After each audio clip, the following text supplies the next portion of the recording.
And welcome to Liquid Lunch. It's Friday. It's me, Hugh. Hildegard is here, and Hello, Hugh. Hello, Hildegard. Nice to be here with you today. Awesome. And it's great to be here with you.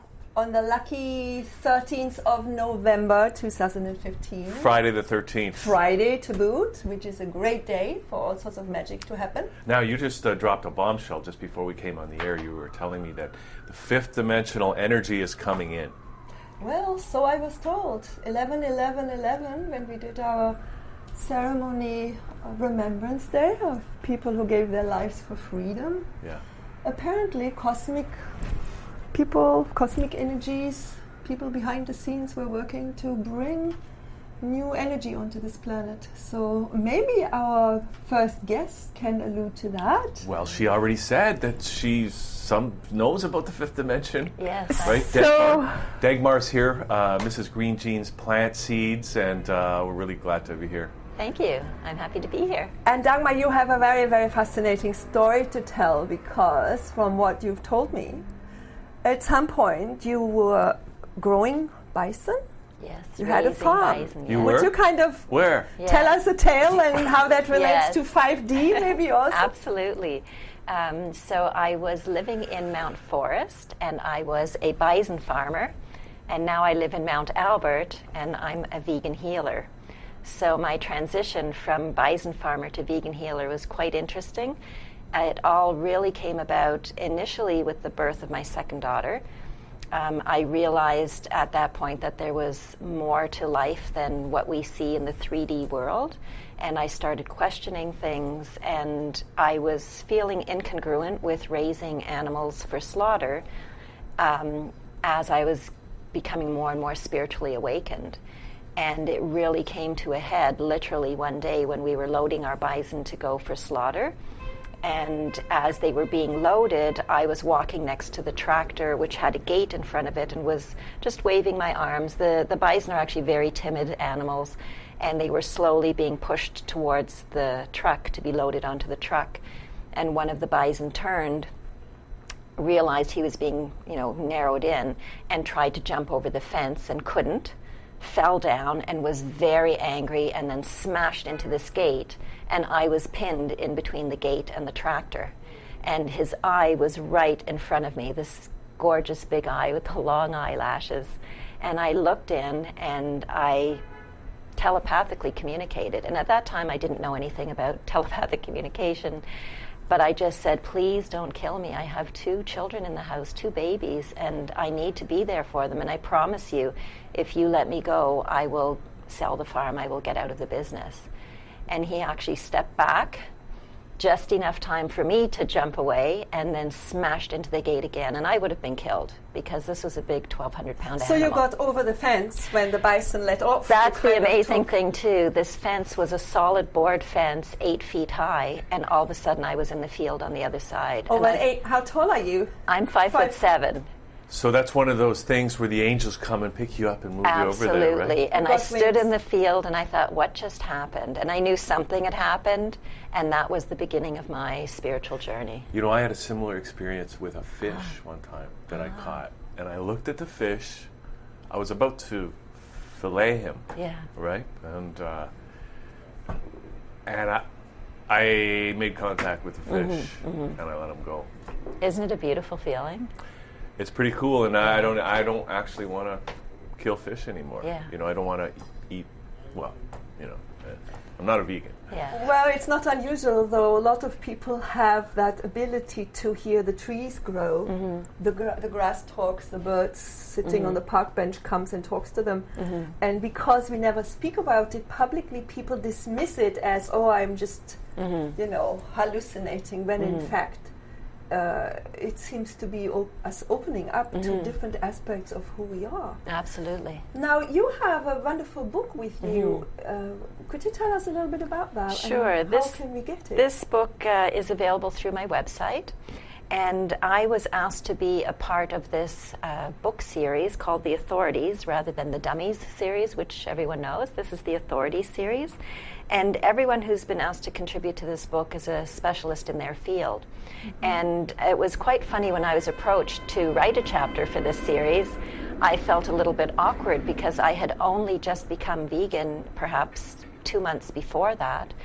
But I was so passionate about it. I was just wanting to share it with everyone. And so the one gentleman said to me, I'd love for you to be a part of this series because you're such an authority. And I said, well, I'm not a nutritionist and I haven't studied these things. It all just comes from the heart. And he said, that's the kind of people we want. When it comes from the heart, that's what's important. So I wrote my chapter and I just summarized all the different reasons why I feel it's important to embrace the vegan lifestyle and not a vegan diet. That's sort of my biggest message to get out there. It's not just how you eat. It's not wearing leather products, not wearing silk clothing, not eating honey, which a lot of people still don't realize also comes from the animal kingdom.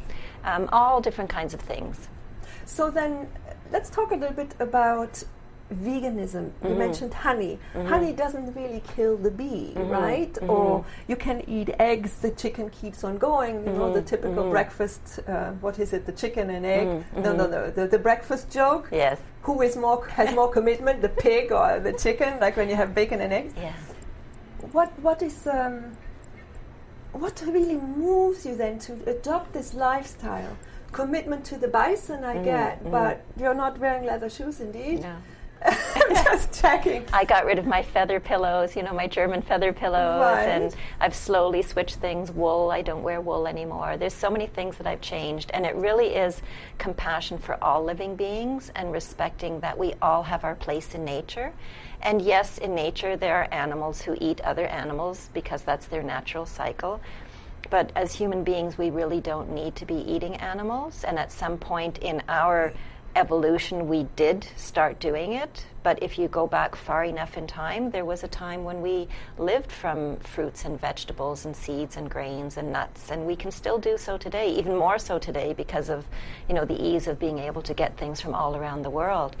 But as far as getting back to the bees and all the eggs and the milk and so forth, I was vegetarian for a number of years. I actually became vegetarian when I first started in the healing work, which was in 2002.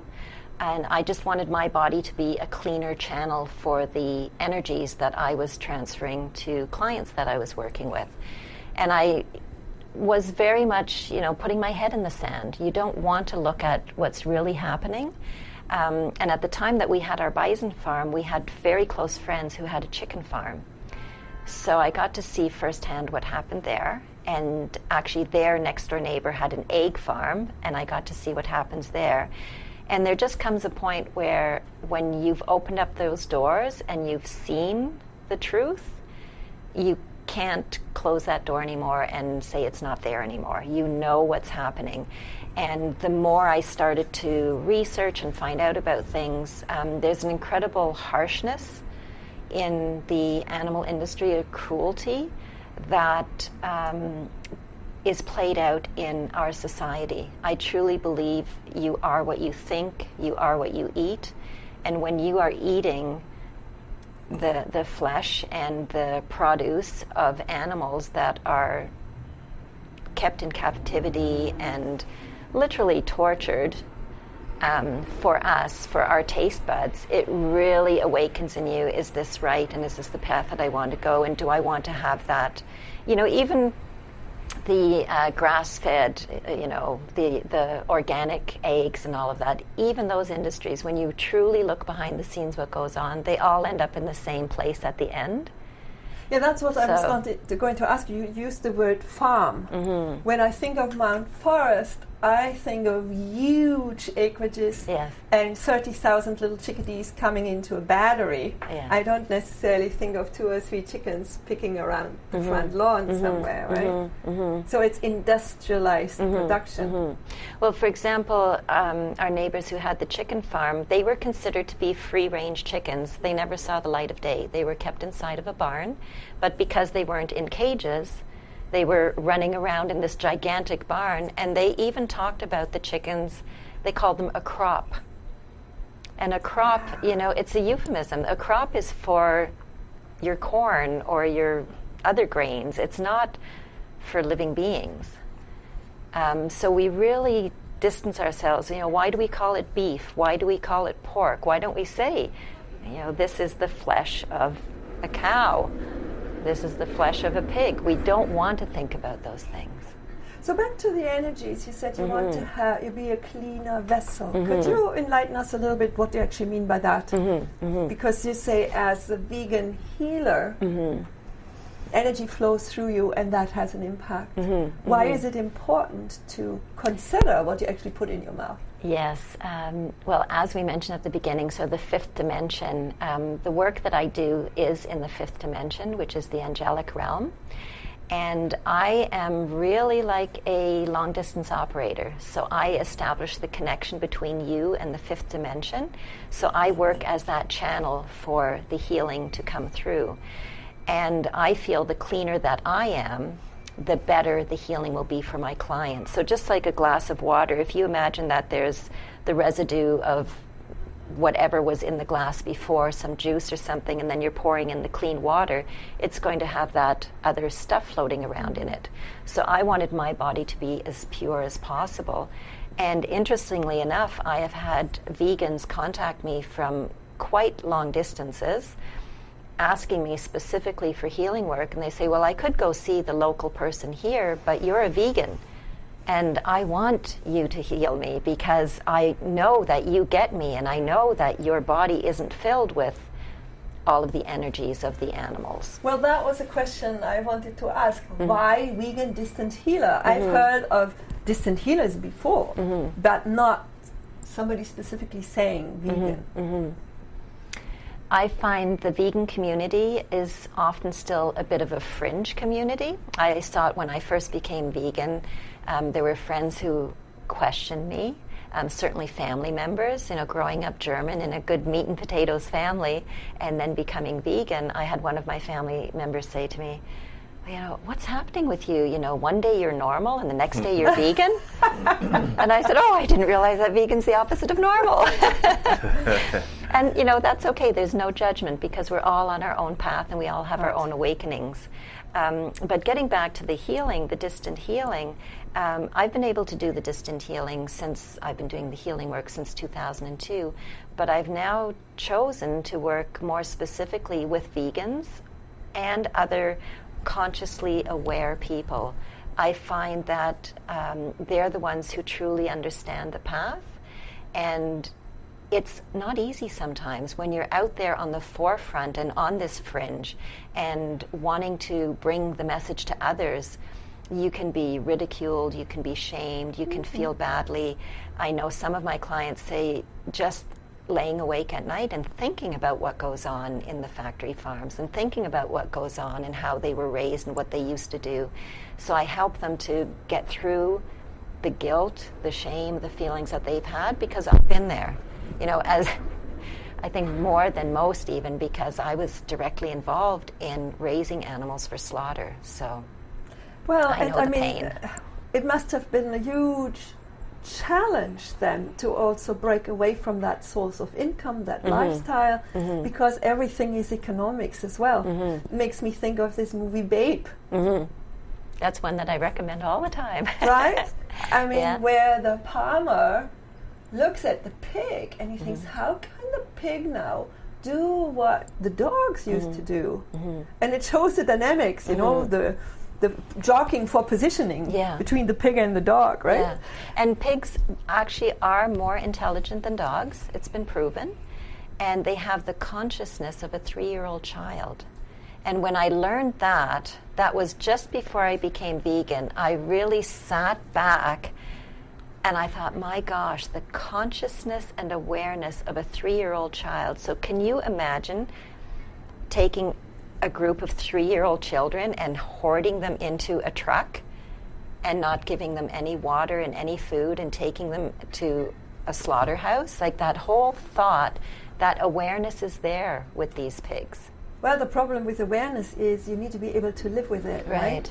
The more you know, then the more skills you need to develop to actually not become a jaded negative person and still be living in 3D, right? Right. And So- that's where I feel I come in. I'm, despite all of that, I'm a really happy person. So and how- I like to bring that to others. I was just going to say, so how do people react then after they have been working with you? I call you, let's say, from Europe or somewhere, and I have an issue, and now what do you do? How do I interact with you? We are on the telephone or on Skype, or how does it work? Well, I actually have a 7-step process that I take people through. And the first step is just a free consultation. And I do it either by telephone, Skype, or in person if they're local. And I tell them about the different things that I do just to see if we're even a fit. Because, you know, not everybody's going to mesh with everybody. And if we're not a fit, then I know lots of other healers, lots of other practitioners that I can connect people to. But if we are a fit, then we move on. The next step is I do a reading of people's chakras. So I focus in on their energy centers and get a picture of who they are and what they're dealing with.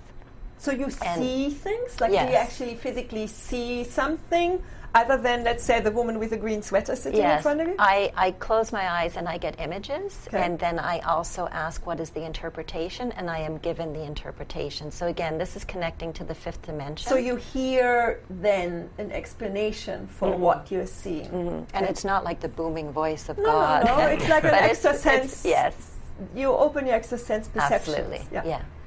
And often that brings a lot of awareness to the clients because there are things that they've buried or they don't think about, and it brings back that awareness. So that's sort of the opening up. And then the next session that I do is doing healing work with them, where I very freely walk around them. And if they're not with me in person, I just go into my healing room and visualize that they're laying on my table. And I walk around the table using my hands. And I actually tune into their DNA, right down to the telomeres, and work with that. Afterwards, I call them, and then I ask them, what was your experience? So just yesterday, for example, I did a session with a woman down in Virginia, and she said as soon as it started, she could feel this amazing tingling in her body, and as if I was in the room with her, she could feel that presence.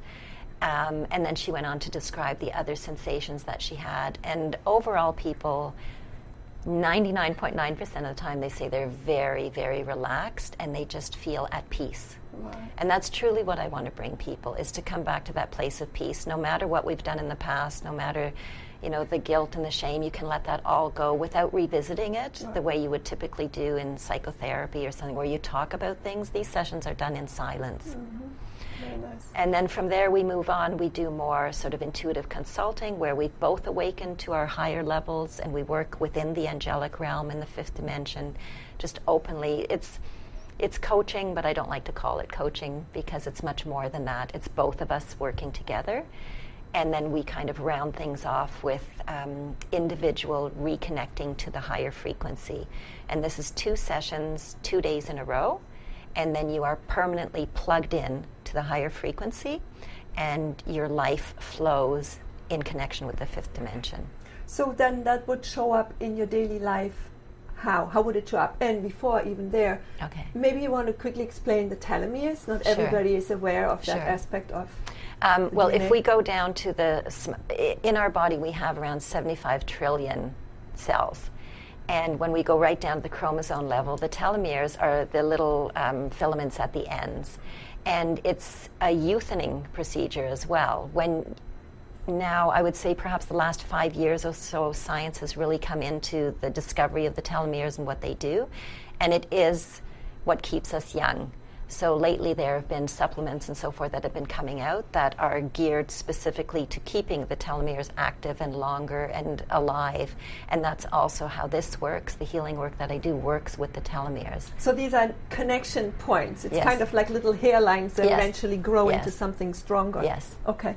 And so back to, because we are almost out of time here, the person that you work with and they have that feeling that something has happened, how would it then physically show up that something has shifted in their life? What are some of the results people report back to you? Okay, it can appear on all levels, so physical, mental, emotional, spiritual. So, for example, I've had clients who have had sort of spontaneous healing of having their hearing coming back, having, kidney stones go away, different things physically. I've had people who've reported things within their families where one woman, her family had been estranged from her, and they all came back at Thanksgiving after 5 years of not talking to her. And she said, that was the healing that I needed, was my family coming back to me. So you never know how it's going to happen, but when you have this 2-day process, it puts you in alignment with your life purpose, and things happen for you instead of to you. That's amazing. Yeah. And I can't help but stare at your necklace. Yes. It's a Michelangelo. The creation of Adam. Right. Yes. Wow, now I'm getting how you connect. Exactly. I have this painting in my healing room, and that's all, as I say, it's in the 5th dimension where I work. Often people will also feel the angelic presence as we're working, where they say, why did you hold my hand through the whole thing? And I haven't. I don't touch them. Or, I felt you stroking my cheek, and, well, I haven't. I don't touch you. So the angels do make themselves known. And sometimes they're quite funny. One client said, why did you have your high heels on? It was really annoying hearing you walking around on the wooden floor. Well, the floor is carpeted, and I work in my socks. So when she opened her eyes and looked, she said, and I said, well, sometimes the angels have a sense of humor. Yeah, I see it here on your business card as well, this beautiful image. Well, this is wonderful. That's great. I just have to ask you, though, before we go, Mrs. Green Jean's plant seeds. I mean, how does that relate to all this other great stuff? Well, Mrs. Green Jeans came about. I love everything to do with green living. So whether it's eating organic food or having a garden or, being out in the fresh air, green living. I love to wear jeans. That's just who I am. I'm not, some stuffed shirt. So Mrs. Green Jeans. And I plant seeds metaphorically. So when I work with my clients, they come initially thinking they're going to buy seeds from me for their garden. And I say, no. We're going to plant the seeds metaphorically and help you to shift your mindset. That's great. An awesome way to brand yourself. The jeans are green, by the way. Yes. So how do people get in touch if they are resonating with this, Dagmar? Through my website. It's Mrs. Green Jeans Plant Seeds, or the short form is mrsgps.com. MrsGPS.com. Yes. That's fantastic. It's been great to actually hear about all this stuff. It's really interesting, and thanks for coming in today. Thank you very much. It was a pleasure to meet you. Thank you for coming. Thank you, Hildegard. So, Hildegard, I guess we're going to take a little break. Come back with our next guest. Yes. Who is a very interesting lady. We're talking about PEMF treatment. Okay, well, you know what that is. We're going to find out more. Pulsed electromagnetic field therapy. Exactly. We'll be right back. ThatChannel.com.